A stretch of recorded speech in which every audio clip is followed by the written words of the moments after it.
Magandang buhay mga paps, welcome back sa aking munting channel, si Mang Bonsai at iba pa. So ngayon mga paps, magre-repat ako nitong aking Ficus virens na bonsai, mga paps. So ito mga paps sa na to, material na to, na ipakita ko na dati, previously lang, siguro last month siguro. Tapos, yan nga, bali dinifoliate ko siya. Hindi actually dinifoliate. Nag-setback lang ako mga paps, nag-cutback ako nitong mga branches. Tapos, ito kasing material na to, self-defoliate. Naglalagas talaga yung dahon niya, tapos lalabas ng mga panibagong shoots. So ngayon, ayan na yung mga bagong shoots niya. So, naka-recover na siya. Ang nabanggit ko dati, nung unang ginagawa ko itong mga paps, ay i-reposition ko to. So, ito yung napili ko na front. So, medyo leaning siya sa unahan. So, yan ang babaguhin ko. Isa sa babaguhin ko, yung nakalin sa unahan. So, gagawin kong lean lang sa side. Tapos, medyo igaganyan ko yung position niya. Ganyan mga paps. Para distributed yung branches. Ito kasi medyo nakalin dito sa side na to. So, iaangat ko ng konti. Tapos, itong imbis na papunta sa front, yung lean niya na isa, medyo itatagilid ko, mga paps. So, ang gagawin ko nga pala mga paps ay parang slip patting, slip patting ba yung tawag doon? Bali, bubunutin ko lang siya, tapos ibabaguhin ko lang yung pwesto, yung position ng pagkakatanim niya para doon sa desired ko na position. Kasi kung nakikita nyo to, bakanting-bakante rito, dyan sa position na yan, itong part na to ay natatabunan nitong apex part. Kaya mabagal yung growth dito sa kabila. Kaya ibabaguhin ko rin doon. Yun din isang purpose. Before ko nga pala siya na i-uproot. So, kung nakikita nyo itong branch na to sa unahan, yan. So, ang nangyayari, tap natin, kung nangyayari mga paps, ganyan, makikita nyo yan, ito yung first branch, at ito yung primary. Pagdating dito, naghati sila sa tatlo. So, itong dalawa na to masyadong malapit. So, plano ko na tanggalin to. Medyo pataas din yung kanyang yung kanyang posisyon. So tatanggalin ko na lang din to, itong isa na to, para yung dalawa na lang. So yun muna ang unang-una, So tanggalin na natin. Sayang, yan. So ayan mga paps, ganyan, tanggal agad yung isa. Linisin muna natin to.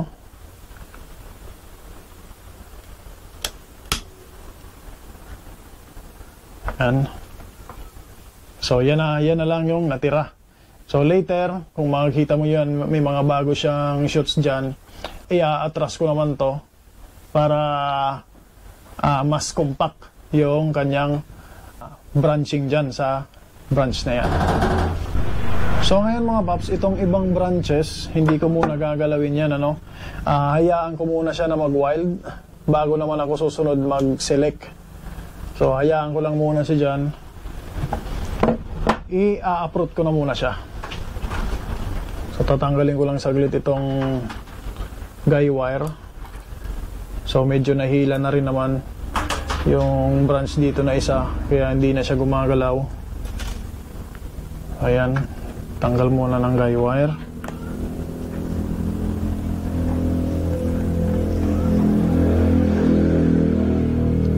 So itong pot na to, ito pa rin naman yung gagamitin ko. So parang slip patting lang yung mangyayari. Tanggal lang muna dito sa dating pot, tapos palit ng position. Position lang magbabago nito mga paps. Maliban doon sa kinat ko na branch. So, napakaganda. Tinatawag rin nga pala itong red balete. Ito po ay Ficus virens, mga paps, hindi consina. Pero tinatawag rin itong red balete. Kung mapapansin nyo, hindi lang masyadong pula yung kanyang mga dahon. Kasi malusog na malusog siya, mataba. Pero kapag medyo, uhaw sa tubig, mga paps, pulang-pula rin po yung kanyang mga bagong shoots. So, bubunutin ko ng mga paps. Silipin ko lang yung ating securing wire dito. Ayan. putol na yung ibang securing wire.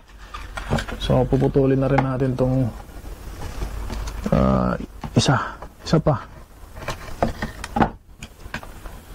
So bunutin ko lang siya at nang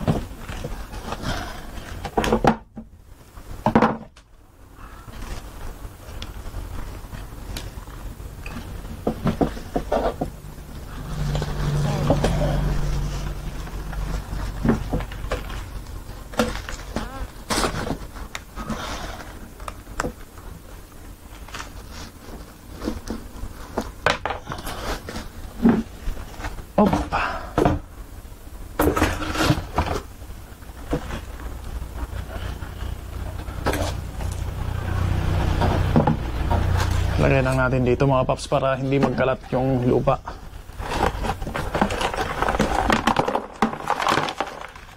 Yun. So ayan mga paps. So bali dito ko pa rin naman siya tatanim sa pat na to. Babaguhin ko lang yung pwesto. So yan pa rin naman. So ito, meron nga palang malaking root dito na parang ano na siya, no, potato. So puputulin ko to mga paps. So hindi natin kailangan itong masyadong malalaking roots. Kailangan po natin yung mga hair roots. Mas mabilis mag-absorb ng tubig yon at ng nutrients kumpara dito sa mga ganitong lumalaki. Itong mga lumalaki na roots na to, ginagamit lang naman to mga paps para pang-angkor nila sa sarili nila. Since nasa paso naman sila at naglalagay naman tayo ng securing wire, so hindi na natin kailangan ng ganitong klase ng roots.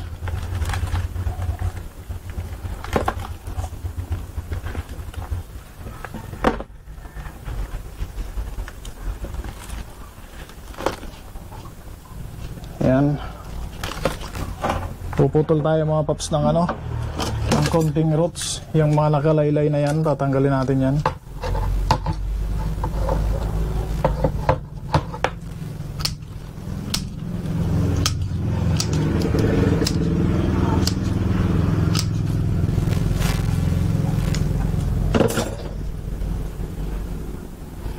So ayan po siya.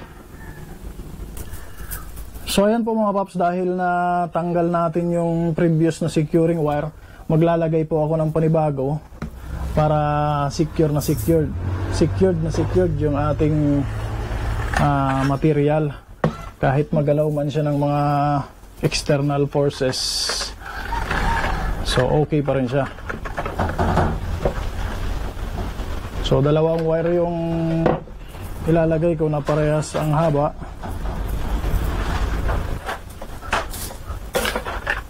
Lalagay natin siya dito sa pat na to.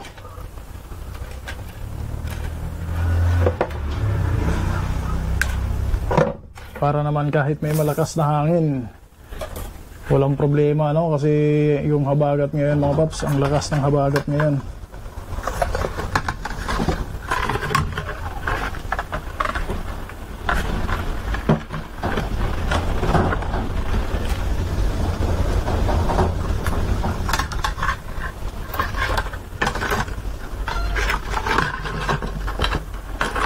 Kailangan nakasecure yung ating mga bonsai.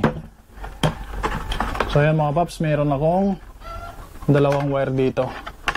So lalagyan ko muna to ng river sand. Yung dati pa rin mga paps na soil ang gagamitin ko.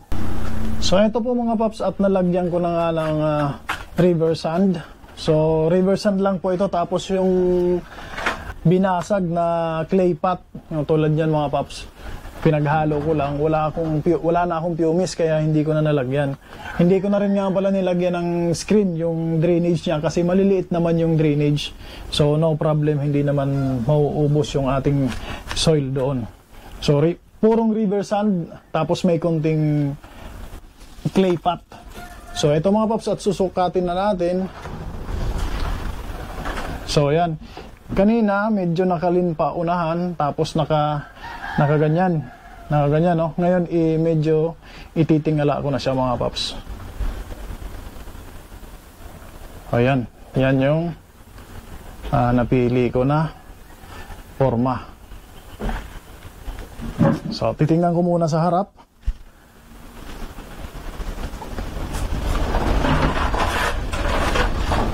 Ayan, sa tingin ko mga paps ay maganda na yung tayo niya na yan. So, may depth naman. So, gusto ko ito kasing gusto kong palakasin to, itong part na to, tapos ito, para itong hollow na side ay mapunuan niya. So, sa tingin ko ay medyo okay na ako sa pwesto na yan. Kung mapapansin nyo ay medyo naitayo ng konti, may hindi na masyadong leaning papunta rito. Ito hindi na siya natatakpan, itong apex. Kung makikita nyo yan mga paps. So mas mai-expose na siya sa sunlight, itong part na to, at sa tingin ko mas kakapal na rin yan. So ito pa, itong branch na nandito, gusto ko rin yan na kumapal kasi hollow nga itong nandito. Tapos ito naman, kung mapapansin nyo itong part na to, sobrang haba. Kapag malalaki na itong mga branch na itong nandito, sa tingin ko ay puputulin ko rin yan. Pero sa ngayon, hahayaan ko lang muna na ganyan. So, sisecure ko na mga paps itong mga securing wire. Secure ko muna yan bago ko lalagyan ng pupunaan ng river sand. So, ngayon, saan na yung okay. So ito, dito. Secure muna natin to.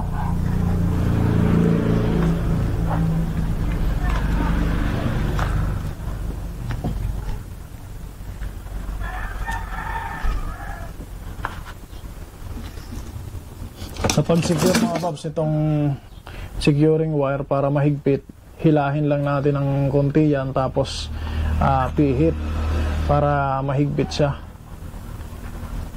Pero wag naman yung sobrang higpit kasi baka masugat na yung mga roots niya.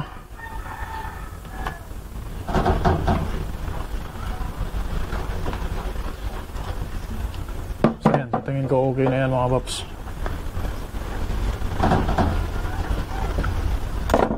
Yan. Next, ito.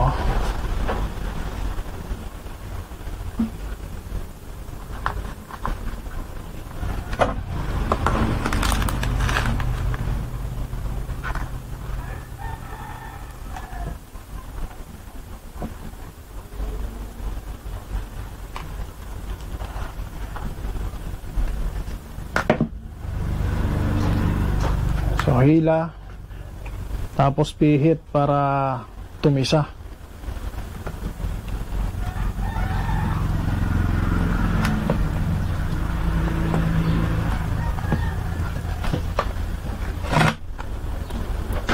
Yan, maluwag pa.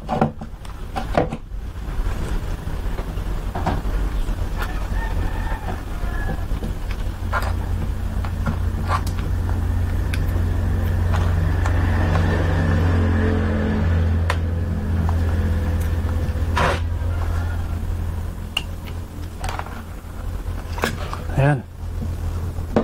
Tingin ko okay na yan mga paps. Putulin natin yung excess.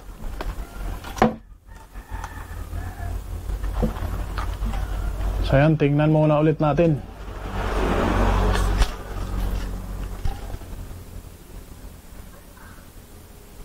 So ayan mga paps, sa tingin ko ay okay na yan. Ito parang sobrang haba. So parang kailangan ko ng putulan to dito. Ito mga paps. Meron namang mga branches dito. So puputulan ko na lang. Parang sobrang haba ang tingin ko. Yan. Sayang, no? Okay lang yan. Para magkaroon din ng tapering.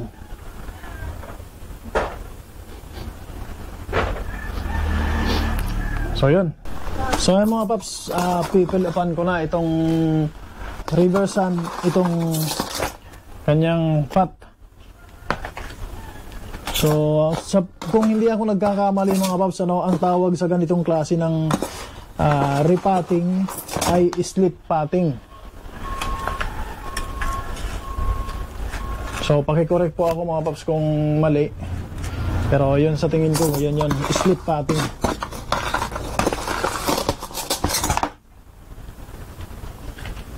Yan, so pupunaan natin na river sand.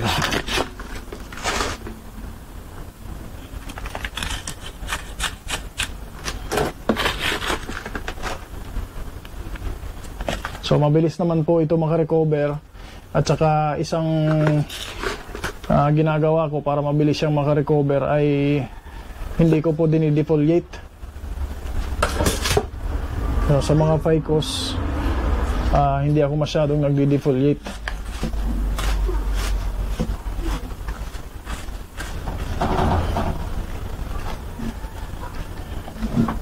Ayan.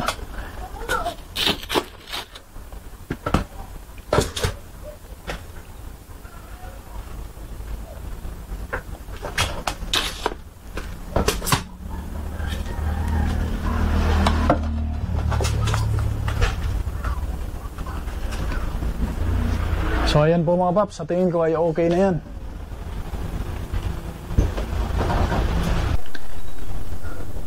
So ayan po mga paps, at tapos ko nang ma-reposition itong aking bonsai material na Ficus virens. So ayan na po ang itsura niya. Ito na po yung front niya. Then ikutin po natin. Ayan po yung back. So hindi ko muna gagalawin mga paps yung ibang branches. Next time ko na lang kapag naka-recover na siya ng buo at naka-wild na. So, sa ngayon mga paps, yun lamang po muna. Maraming salamat sa panonood. Sana po ay meron akong na-share sa inyo.